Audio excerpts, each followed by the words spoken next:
So at last, we finally know what our villain is, and our villain is a very interesting one at that.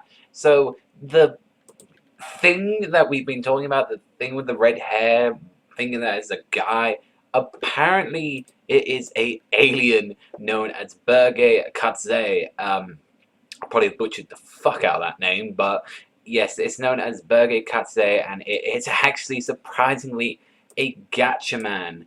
And even like Pai and JD are freaking scared of this thing, mainly because this killed Pai's best friend, and that they can't get JD there because apparently he is. From the sounds of it, they sound like he's the strongest Gatchaman there is. He sounds like he is incredibly powerful, and that he would actually destroy the world. Not to mention that this baddie as well, like Berge, can actually, is affecting people by, like, taking over their bodies and going crazy. Well, sort of like taking over their bodies in a way by, like, literally making a copy of it and then get them done in for the crime. Like, there was this one girl that got done in because of it. Like, she was, like, ignoring her child, and then she suddenly went on a crazy rampage, driving across the seas. And Joe actually confronted this guy whole thing, like, and actually I got to see his transformation. I got to lie, not gonna lie, his freaking transformation with the fire skull sort of thing looks really good, and like all his attacks are named after burning, like sort of like burning knuckler, burning machine gun. Like, I really like that. He definitely reminds me like of old, like sort of like I guess you could say like Tiger and Bunny sort of like designs, I guess you could say, or more just old school freaking like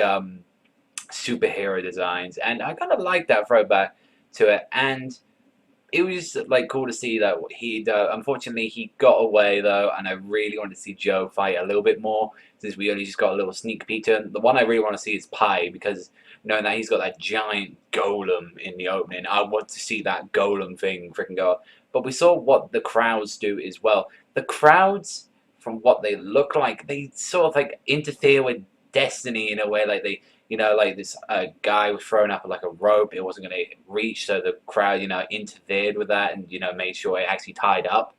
And, they keep relaying messages and all that. It seems like it is actually Galax itself.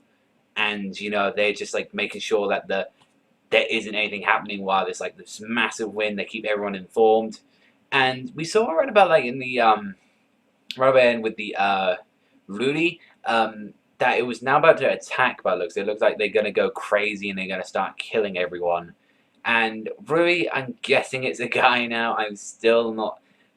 I don't know what's with this series with like the whole bait, like, or trap or something like they're trying to do with a lot of these characters. But like I'm pretty sure Rui now like is, and I'm surprised that every time he keeps, or it keeps changing like colors and all that. It looks very interesting design. That is one thing that this series does, is very colorful and very crazy with like its patterns and stuff, especially with like with Utsusu. I really did enjoy seeing her a bit more, and she was a bit more fleshed out in this episode, saying that she's an alien as well, and that anything she touches can either die or be renewed, and she hurts people she touches them. That's why she's got a clone there and not like her real body. Like, and Hajime said, I really want to see your real body sometimes. And it seems like she controls life and death.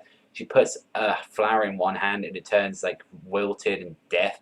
And then she puts it in another hand and it brings life. So that's an interesting power for her to have. But, like I said, the episode was pretty all over the place with like all this information. So I like the review. But overall, I still enjoyed Gatchaman cards. I still want to know what the hell is going on with Rudy and that freaking bad guy, Berge.